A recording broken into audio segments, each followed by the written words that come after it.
مساء الخير احباباتي، ان شاء الله تكونوا كاملين بخير. اليوم جبت لكم قنبلة في مجال الحرقوس اليمني او الحرقوس المغربي.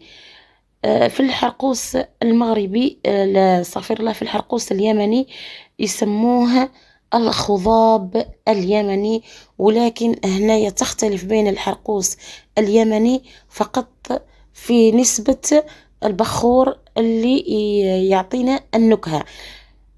البنات هنايا الأعشاب اللي نستخدمها تقريب 30 حبة قرنفل، بخور أي نوع تاع البخور عندك.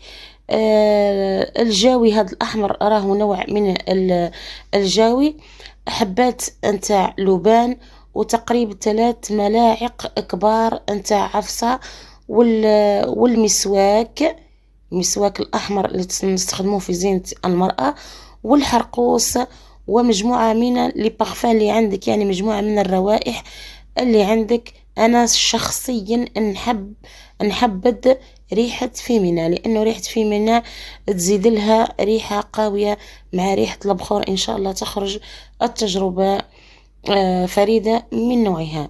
البنات نبدو على بركة الله في مسيرتنا حول هذه التجربة. البنات ننصحكم أنكم تجربوها، لأنه الحرقوس هذا يشد تقريب 20 يوم في الإيد. ريحة نخدمها ولا ريحة نطيبها في القمع، في الطاجين المغربي، يعني الطاجين اللي طيبوا فيه المغاربة. لهنا انا حبيت ندير تجربه كيما راهم يديروا فيها المغاربه. جبت الطاجين نتاعي، حطيت الاعشاب، المسواك والقرنفل والبخور واللبان وحبات نتاع عفصه والحديد الحرقوس، حطيته كامل في هاد السنيوه. راهي شويه ثقيله، شريتها خاصه على اساس اني راح نقوم بها التجربه. خلطت المكونات الكل وحطيت عليها هذاك القمع. قبل ما حطيت القمع رايحه نخدم على القمع، نجيب حديد الحرقوس نهرسو، يعني الخدمه نتاعي رايحه تكون في على القمع. جبت حديد الحرقوس حطيته في المهراس، دقيت به هذاك الحديد ارطب، ومن بعد جبدته كامل حطيته في ذاك القمع، درت عليه قطرات نتاع ماء وبديت نحرك كامل في ذاك الطاجين حتى عاد اللون نتاعو احمر كامل. ومن بعد يا البنات، بعد ما حكيت حديد الحرقوس كامل في هاد القمع، حاولت اني نغطيه. بواش نغطيه ولا بواش نلفه؟ تاني طريقة فريدة من نوعها. الان رايحين نشوفوا كيفاش نغطي بالرمل. جبت الرمل بعد ما حطيت كامل هذاك القمع ولفيته كامل بالرمل، ورايحين نشوفوا التجربة امامكم. البنات قبل ما نكمل هذا الفيديو حاولوا تبارطاجوا الفيديو بيناتكم وتفعلوا للقناة وتدعموني كيما راني ندعم فيكم. البنات ما تبخلونيش، كيما راني ديما نجيب لكم في جديد، والتجارب ديما راهي ناجحة، وكيما راني نحط في الصفحة حاولت اني نحطها في هذا القناة. الرمل اللي رايحة نغلق به راهو امامكم. وشوفوا بالنسبة للنار، شوفوا كيفاش راني حلة الطابونة، حليت لها 3 اتجاهات على نار قليلة، لأنه التجربة رايحة تكون على النار لمدة تقريبا 40 دقيقة. نحاول أن نحط الرمل على كافة الحواف الخارجية للقمع، وإن شاء الله يا ربي تنجح معنا هذه الفكرة، وبإذن الله ديروا النية راح تنجح الفكرة وراح تسترزقوا منها. نحاولوا انه ذاك الرمل كامل نديروه في الحواف.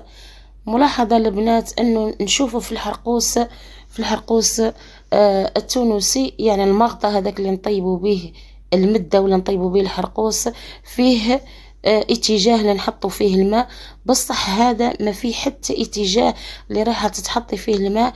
لهنا كيفاش رايحة ندير؟ هنا نبل بابي سيرفيات، ومن بعد نحطها فوق القمع، يعني دائرين مثل هذا الشكل. تبعوا البنات خطوة بخطوة، وان شاء الله تنجح معاكم الطريقة، وبإذن الله رايحة تنجح الطريقة، ورايحين تسترزقوا منها ورايحين تحصلوا على كمية كبيرة من الحرقوس. شوفوا النار هنا البنات كيفاش راني فتحتها لهنا. نزيد نفتح الاتجاه الثاني والثالث ونخليها لمدة تقريبا 45 دقيقة إلى 50 دقيقة. شوفوا البنات لهنايا نحاول نقص النار لأنها راهي قوية تبان. إن شاء الله تنجح معنا الطريقة.